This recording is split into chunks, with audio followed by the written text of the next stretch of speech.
केरल के अंदर एक परिवार रहा करता है, जिस परिवार के अंदर एक लड़की है जिसका नाम है कविता।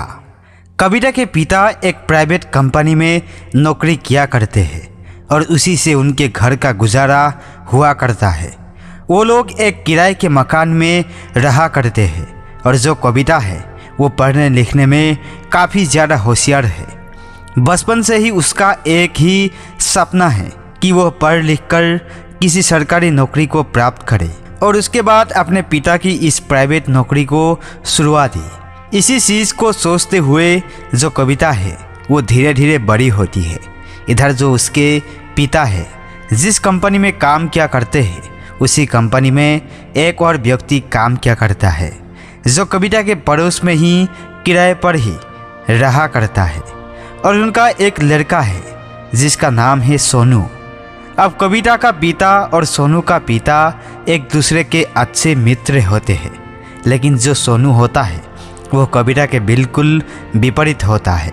वो पढ़ाई लिखाई से दूर भागा करता है और इधर उधर आवारा दोस्तों के साथ ऐसे ही घुमा करता। धीरे धीरे दोनों बच्चे बड़े हो जाते हैं और बड़े होने के साथ साथ जो सोनू होता है वो अपने पिता की उसी कंपनी में उसके साथ नौकरी लग जाता है। इधर जो कविता थी वो ग्रेजुएशन करती है और इसी दौरान कविता के पिता उसकी शादी की चिंता करने लगते हैं। अब जब कविता के पिता उसकी शादी की चिंता करते हैं और यह बात कविता को पता चलती है तो अपने पिता से शादी से मना कर देती है। कहती है कि पिताजी अभी मुझे शादी नहीं करनी, मुझे पढ़ लिख कर पहले किसी सरकारी नौकरी को करना है और उसके बाद ही मैं शादी करूंगी। अब उसके पिता उसे समझाते हैं, कहते हैं कि बेटी अब तू सयानी हो गई है और अब तुझे घर पर रखना बिल्कुल भी ठीक नहीं है। और वो कहते हैं कि अगर पढ़ाई लिखाई की ही बात है तो तू चिंता मत कर, मैं तेरी शादी एक ऐसे घर में करवाऊंगा जहाँ पर तेरा पति तुझे पढ़ने लिखने के लिए अलग से टाइम दे दे और कोई भी किसी भी दिक्कत ना हो। इस बात को सुनकर कविता शादी के लिए राजी हो जाती है और उसके पिता उसके लिए एक ऐसा लड़का ढूंढने लगते हैं जो उसकी पढ़ाई लिखाई में कोई भी रोकथाम ना करे और उसको अच्छे से आगे की पढ़ाई पढ़ने दे। धीरे धीरे कुछ समय बीतता है और समय बीतने के साथ साथ यह बात सोनू को भी पता चल जाती है। अब सोनू और कविता एक दूसरे के अड़ोस पड़ोस में रहा करते थे और उनके पिता अच्छे दोस्त भी थे। तो जो सोनू होता है वह मन ही मन कविता को लाइक करने लगा था और इस बारे में वो अपने पिता को बता देता है। वो अपने पिता से कहता है कि पिताजी आपके दोस्त की जो लड़की है कविता, उसके पिता उसके लिए लड़का ढूंढ रहे हैं और मैं कविता को प्यार किया करता हूँ।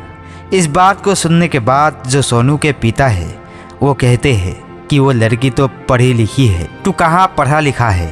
तो वो कहता है कि पिताजी अब एक बार बात करके तो देखिए, मैं उससे बहुत ज़्यादा प्यार करता हूँ और मैं उसी से शादी करना चाहता हूँ। अब बेटे की बात को मानकर जो सोनू के पिता है वो कविता के पिता से बात करने लगते हैं और एक शाम बैठे बैठे उसे अपने बेटे की पूरी बात बता देते हैं। इसके बाद जो कविता का पिता होता है वो कहता है कि नहीं, वो बात तो ठीक है, लेकिन मेरी बेटी उसी से शादी करेगी जो उसे आगे पढ़ा लिखा सके और उसकी पढ़ाई लिखाई में कोई भी रुकावट ना आने दे। इसके बाद जो सोनू का पिता होता है वो कहने लगता है कि ठीक है, अगर ऐसी बात है तो मैं एक बार इस बारे में अपने बेटे से बात कर लेता हूँ। अगर वो मान लेता है तो दोनों बच्ची की शादी करा देंगे और कोई भी दिक्कत नहीं होगी। जानी पहचानी रिश्तेदारों रहेगी और हमारी दोस्ती को एक रिश्ता मिल जाएगा। इस बात को सुनकर दोनों दोस्त बड़े ही खुश होते हैं और ये बातें तय हो जाती है।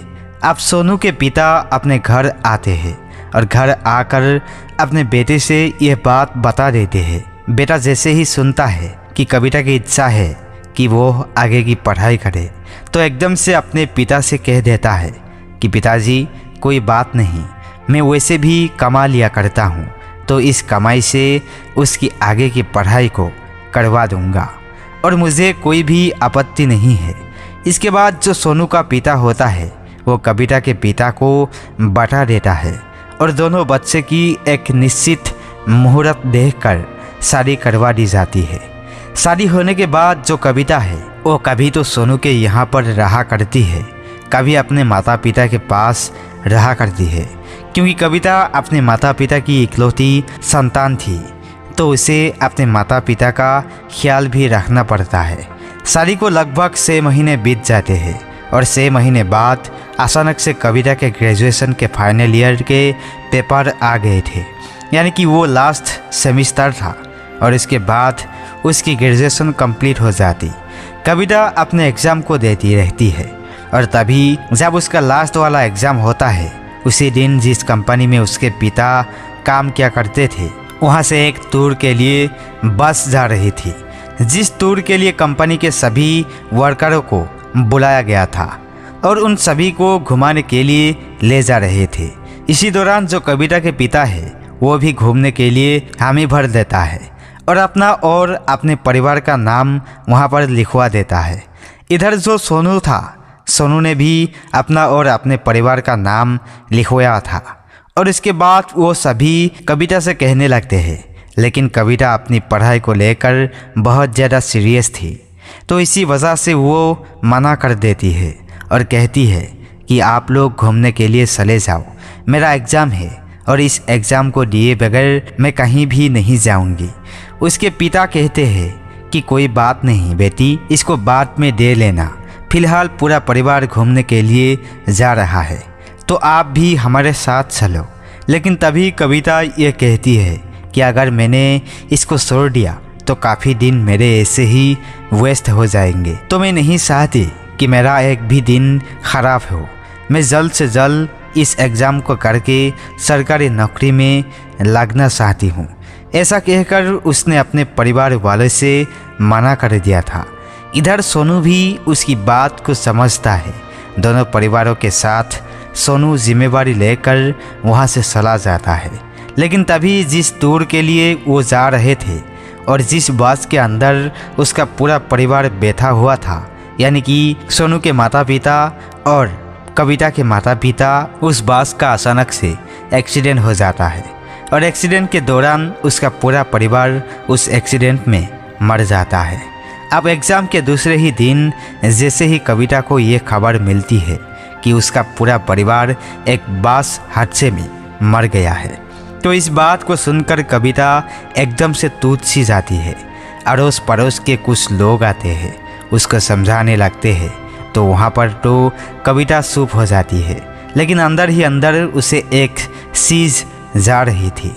बचपन से ही उसका सपना था कि उसे सरकारी नौकरी लगनी है और अपने पिता की नौकरी चुरानी है, लेकिन आज उसके साथ कुछ ऐसा हो गया था जिससे उसका बचपन का सपना तो टूट ही गया था।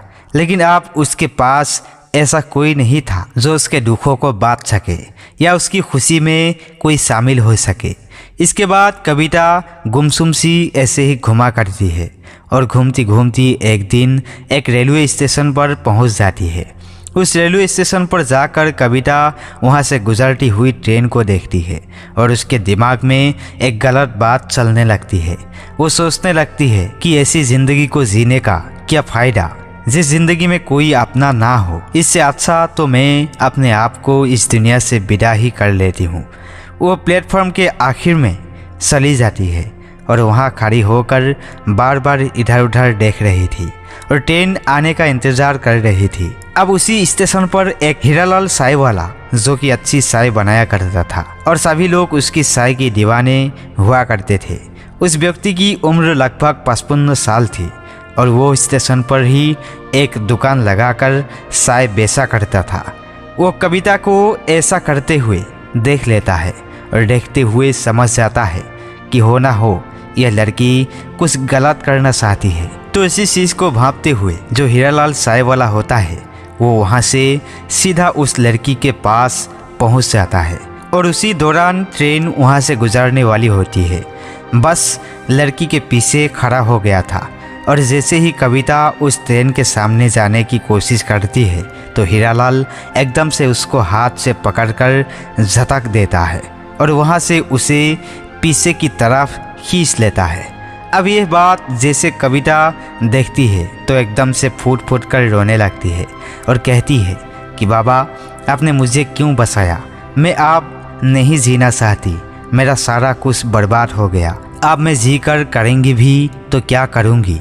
उसके बाद जो हीरालाल होता है वो काफ़ी उम्र था और वो उसको समझाने लगता है।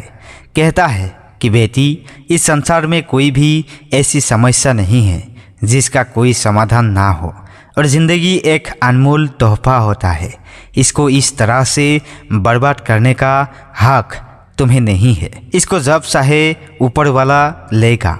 उससे पहले अगर तुम ऐसा करोगे तो यह बहुत बड़ा पाप होता है। इस बात को सुनकर कविता भी थोड़ी सी शांत होती है और शांत होने के बाद जो हीरालाल जी होते हैं वो उससे पूछने लगते हैं कि बेटी आखिर तुम्हारे साथ ऐसा क्या हुआ जो तुम ये सब कुछ करना चाहती थी। इसके बाद जो कविता होती है पूरी कहानी हीरालाल जी को सुना देती है। वो बता देती है कि बाबा मैं पढ़ लिख कर सरकारी नौकरी करना चाहती थी ताकि मेरे पिता प्राइवेट नौकरी ना करे, लेकिन एक ही झटके में मेरा पति, मेरे ससुर, मेरे सास और मेरे माता पिता सभी मुझे छोड़कर चले गए। तो अब ये दुनिया मुझे बेगानी लगती है और मैं यहाँ पे नहीं जीना चाहती। अब इस बात को देखकर हीरालाल को भी बड़ा ही दुख होता है, लेकिन फिर वो उसे कहने लगता है कि बेटी ऐसा नहीं किया करते, ज़िंदगी में जो कुछ तुम करना चाहती हो उस काम को करो, और जब उस काम को तुम कर लोगे तो अपने आप ही तुम्हारा ज़िंदगी जीने का मन करने लगेगा। इसके बाद कविता कहती है कि बाबा करूँ कैसे, क्योंकि मुझे सपोर्ट करने वाला कोई भी नहीं है इस दुनिया में। जो भी मुझे सपोर्ट कर सकता था वो मुझे छोड़कर जा चुका है, और आप भला मेरा मदद कौन करेगा। इस बात को सुनकर हीरालाल उससे कहने लगता है कि बेटी तू चिंता मत कर, मैं हूँ ना, मैं तुम्हारी मदद करूँगा। तू ये बता कि तुझे सरकारी नौकरी लगने के लिए क्या चाहिए। तो वो कहती है कि बाबा सरकारी नौकरी लगने के लिए मुझे थोड़ी सी कोचिंग करनी है, और कोचिंग करने के बाद शायद से मेरा नंबर सरकारी नौकरी में पड़ जाएगा। तो बाबा कहता है कि बेटी तू चिंता मत कर, तेरे खाने पीने का रहने का जुगाड़ मैं करा दूंगा, तू ज़ोर शोर से अपनी सरकारी नौकरी की तैयारी कर। उसके बाद जो हीरालाल होता है कविता से कहता है कि बेटी अगर तुझे रहने की भी प्रॉब्लम्स है तो मेरा एक छोटा सा घर है, उसमें तू रह लिया कर। इसके बाद जो कविता होती है हीरालाल जी के पास रहने लगती है और वहीं से अपनी पढ़ाई लिखाई को करने लगती है। लेकिन एक दिन अचानक रात को कुछ बदमाश लड़के हीरालाल जी के घर पर आ जाते हैं और वो कविता के साथ कुछ गलत करना चाहते थे। रात के समय हीरालाल जी का दरवाज़ा खटखटाया जाता है और इस बात को देखकर हीरालाल जी समझ जाते हैं कि हो ना हो कोई गलत इरादे से हमारे घर में आया है। तो वो अंदर से पुलिस को फ़ोन कर देते हैं और थोड़ी ही देर बाद पुलिस की गाड़ी सायरन बजाते हुए वहाँ पर आ जाती है। अब इस सभी चीज़ों को देखकर हीरालाल जी समझ गए थे कि जवान बेटी को यहाँ पे नहीं रखा जा सकता। इसके बाद जो हीरालाल जी होते हैं उसको कोचिंग दिलाने के लिए दूसरे शहर भेज देते हैं और वहीं पर एक गर्ल्स हॉस्टल में उसको रखवा देते हैं और वहीं पर उसका इंतज़ाम कर देते हैं। कविता वहाँ पर रहकर अपनी पढ़ाई करने लगती है और लगभग 1 साल तक वहीं पर रहकर पढ़ाई किया करती है। हीरालाल जी बार बार उसे पैसे भेजा करते हैं और कविता अपनी पढ़ाई में की गई प्रोग्रेस को हीरालाल जी को बताती रहती है। हीरालाल जी का इस दुनिया में कोई भी नहीं था, वो भी अकेले ही रहा करते थे। दरअसल उन्होंने शादी ही नहीं की थी, वो बस स्टेशन पर चाय बेचा करते और घर पे तो वो कभी कभार आया करते थे। ज़्यादातर स्टेशन पर ही रहा करते थे। कविता मेहनत करती रहती है और एक दिन उनकी मेहनत रंग लाती है। एक दिन वो मेहनत करके स्टेशन मास्टर बन गई थी और जैसे ही वो स्टेशन मास्टर बनती है तो उसके बाद उसकी ट्रेनिंग के लिए वो चली जाती है। उन्होंने हीरालाल जी को बता दिया था मेरी नौकरी पक्की हो गई है और अब कुछ दिनों की ट्रेनिंग करने के बाद मेरी ज्वाइनिंग हो जाएगी। इस बात को सुनकर हीरालाल जी बड़े खुश होते हैं और उसके बाद वो उसके पास पैसा नहीं भेजते हैं। अब ट्रेनिंग के दौरान हीरालाल जी बिल्कुल भी कविता के कांटेक्ट में नहीं रहते हैं और जैसे ही उसकी ट्रेनिंग ख़त्म होती है और उसकी पोस्टिंग एक जगह पर होती है तो जिस स्टेशन पर उसकी पोस्टिंग हुई थी वहाँ पर जाने के बाद वो सारा मामला समझ लेती है और मामला समझने के बाद वहाँ से सीधा उसी स्टेशन पर आ जाती है जहाँ पर हीरालाल जी चाय बनाया करते थे। वो हीरालाल जी को अपने साथ लेती है और अपने साथ लेकर उस स्टेशन पर जाने लगती है जहाँ पर उसकी पोस्टिंग हुई थी। इधर जब स्टेशन के स्टाफ को पता चलता है कि नई स्टेशन मास्टर की पोस्टिंग हुई है तो वो लोग भी सभी उसके स्वागत के लिए इधर उधर घूमने लगते हैं, लेकिन वहाँ पर स्टेशन मास्टर नहीं थी। तभी थोड़ी देर में वो हीरालाल जी के साथ वहाँ पर आती हुई प्रतीत होती है और हीरालाल जी को देखकर रेलवे का आधा सा स्टाफ समझ जाता है कि ये हीरालाल जी कौन है। सभी लोग आपस में बातें करते हैं और बातें करने के बाद सभी को ये बात पता चल जाता है कि ये व्यक्ति स्टेशन पर चाय बनाया करता है।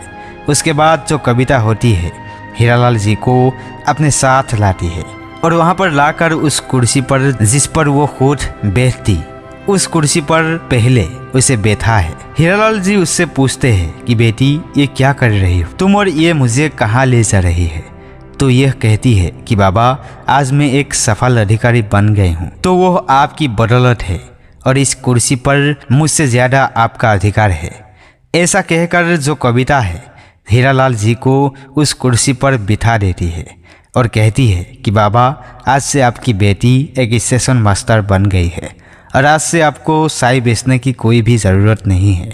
लेकिन हीरालाल जी कहते हैं कि बेटा ये चाय बेचना मेरी मजदूरी नहीं है, यह तो मेरा शौक़ है। वैसे मेरे पास गांव में बहुत सारे ज़मीन है और उस पर खेती बाड़ी करके बहुत सारा रुपया पैसा मेरे पास आ जाया करता है। मैंने अपनी ज़मीन को किसी और को खरीदारी करने के लिए दे रखा है तो साल भर में वहाँ से मेरे पास पैसा आ जाया करता है। उसी वजह से मैंने तुम्हें पढ़ा लिखा कर इस काबिल बना दिया है। तो तुम ऐसा करो, अपनी नौकरी को अच्छी तरह से करो और मैं अपने काम को अच्छी तरह से करता हूँ। उसके बाद कविता हीरालाल जी को अपने पास ही रखने लगती है जहाँ पर वो रहा करती थी और अच्छी तरह से दोनों बाप बेटी की तरह रहने लगते हैं। कुछ दिनों बाद हीरालाल जी कविता से शादी के लिए कहने लगते हैं और कहती है कि बेटी एक अच्छा सा लड़का देखकर उससे शादी कर लो ताकि तुम अपनी ज़िंदगी में व्यस्त हो सको। उसके बाद जो कविता होती है वो हीरालाल जी से ही कहने लगती है कि बाबा अगर आपकी निगाह में कोई अच्छा सा लड़का है तो आप ही मेरी शादी करवा दीजिए। हीरालाल जी उनके लिए एक अच्छा सा लड़का ढूंढते हैं और इससे उनकी शादी करा देते हैं। कविता भी खुशी खुशी उस लड़के के साथ शादी करती है और उसके साथ अपने जीवन को अच्छी तरह से व्यतीत करने लगती है।